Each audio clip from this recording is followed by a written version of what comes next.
I was gonna open up this video like Sonic the Hedgehog 2 is a blank movie, but Ellis Mark already did that, and I don't want this review to be too similar to Ellis Mark's, even though we do share some of the same opinions, but yeah. Anyway, let's talk about Sonic. I didn't come into this movie with the highest of expectations. I'm not sure, just something about the movie didn't grab me that much. My main worry was that the movie was going to share a lot of the flaws of the first film. Now, no hate towards the first film, but I didn't really feel much coming out of it. The movie had a lot of really confusing things, such as the side characters. I didn't really care or like anyone besides Tom, Sonic, and Robotnik, so I didn't want a lot of screen time for everyone else, which I feel like even though they didn't have much, they still had enough to really annoy me.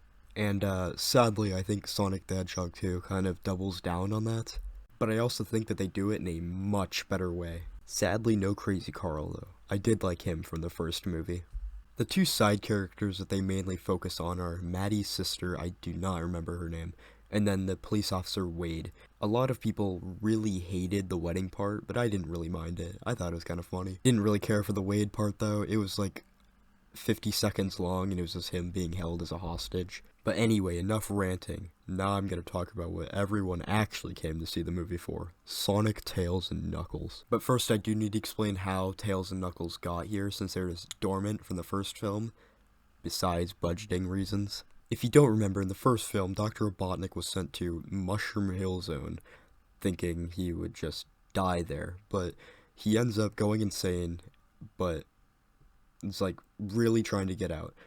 But then Knuckles comes out of a portal with some Echidna pals and rescues Dr. Robotnik. Him and Robotnik make a deal where if Knuckles rescues Robotnik from the Mushroom Hill Zone, then he would take him to Sonic, who he believes is the ultimate life form. So then Robotnik could kill Sonic out of revenge, and then Knuckles could get the ultimate power, the Master Emerald. However, Sonic has no clue what the Master Emerald is. Now Tails comes into play because he had been stalking Sonic ever since he hit the radar after the Sonic boom in the first movie.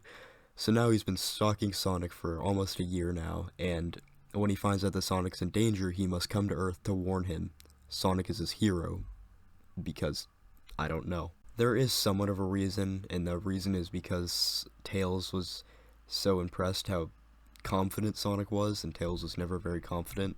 It was okay. It was an okay reason. So now Tails must come down to Earth to warn Sonic. I actually really liked how Sonic and Tails were friends in this movie. I thought that it was done in a really cute way.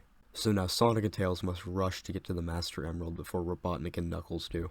From the trailers, it really seemed like this movie was going to be an action-adventure film, but actually I was wrong.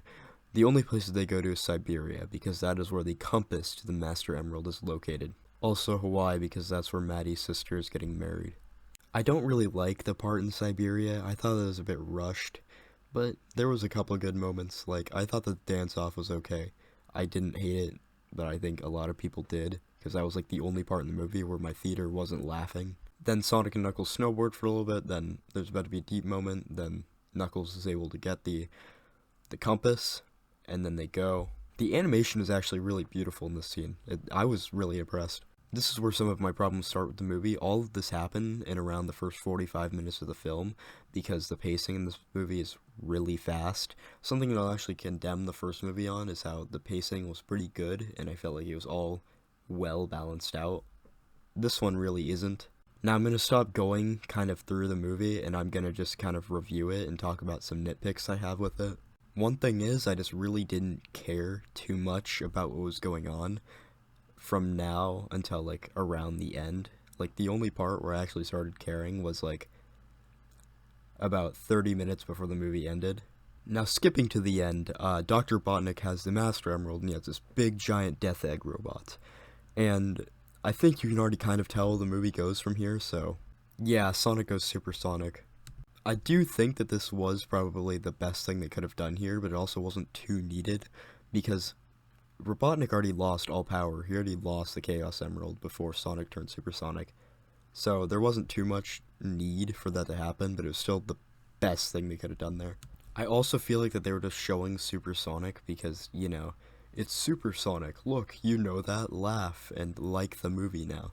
But it was still a really good touch, and I really liked that. Something that I was actually really surprised about is that they kill Robotnik in this scene.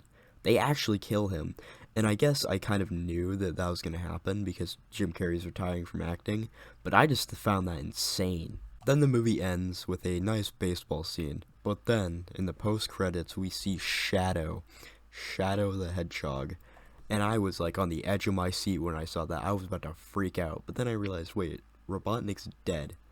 What are they gonna do with Shadow's story without Robotnik? I won't lie, I'm really worried for the third film. I do think that they might have a really rushed and kind of bland storyline because there isn't much character to Shadow without Robotnik, kind of betraying him. But I would like to see how that turns out, and maybe they can do it well, or maybe they'll somehow bring back Robotnik.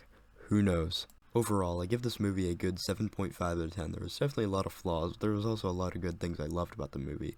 And now with Sonic, Tails, and Knuckles working together, like, as a team, I do want to see how they're going to continue with this.